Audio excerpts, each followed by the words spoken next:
Hello guys, still on the journey to strengthen our understanding of long division and the use of the remainder theorem. I worked this with my son this morning. Let's go through it quickly together. All right, I've arranged this into the long division sign. So x into x cubed, that gives you x squared. Then you use this x squared to multiply this expression. So x to x squared, that will give you x cubed. X squared minus 2 times minus 2, that's it, minus 2 x squared. We are subtracting this expression from the upper expression.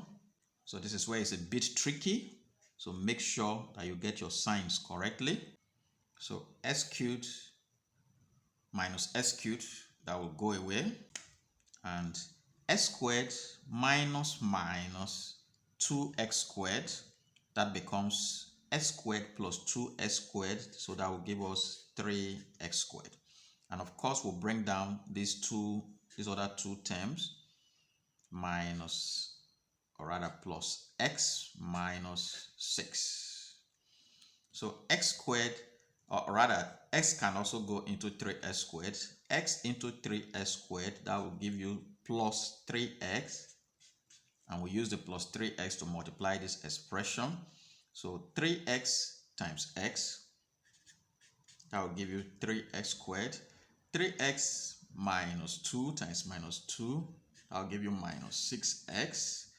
Again, we are subtracting this expression from the upper one. Watch. As usual, our signs are very, very important. Please, this is where you can make your greatest error.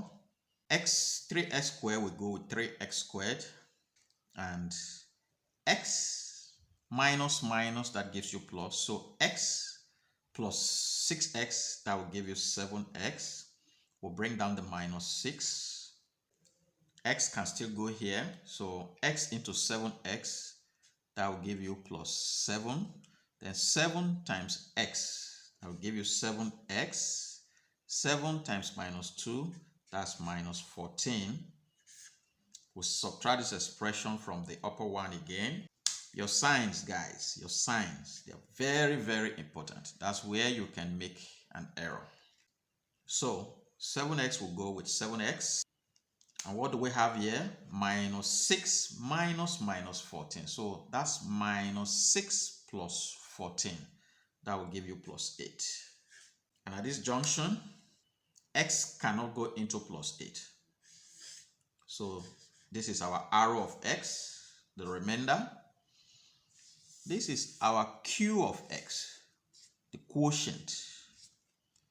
And this is our d of x, the divisor. So the remainders theorem has been stated here again. F of x equals q of x plus arrow of x all over d of x. All right, so following our remainders theorem, this and from the results that we've got so far, our q of x is x squared plus 3x plus 7. Now plus our arrow of x was 8, while our d of x was x minus 2. So this is the result that we got from the remainders theorem. Our next task now is we want to combine these two to see if we'll get back this expression. Just watch and see how we do it. All right, so x squared plus 3x plus 7. We just brought this expression here now. I want to make this side all over 1 to convert it to a fraction, and it's the same. And of course, we know the rules when we are combining two fractions like this. So the LCM will give us 1 times x minus 2, which remains x minus 2. And then we cross multiply the original fractions. So we're going to use this x minus 2 to multiply this x squared plus 3x plus 7, and then multiply diagonally 1 times 8 that is plus times 8. So we'll open up the brackets and see what we get. I'll use x to multiply each of these terms, and I will use minus 2 to multiply each of these terms. Let's see what we'll get. So x times s squared, that gives me x cubed. X times 3x, that is 3x squared. X times 7, that is plus 7x. Then minus 2 times x squared, that is minus 2x squared, minus 2 times 3x, minus 6x, minus 2 times 7, that is minus 14.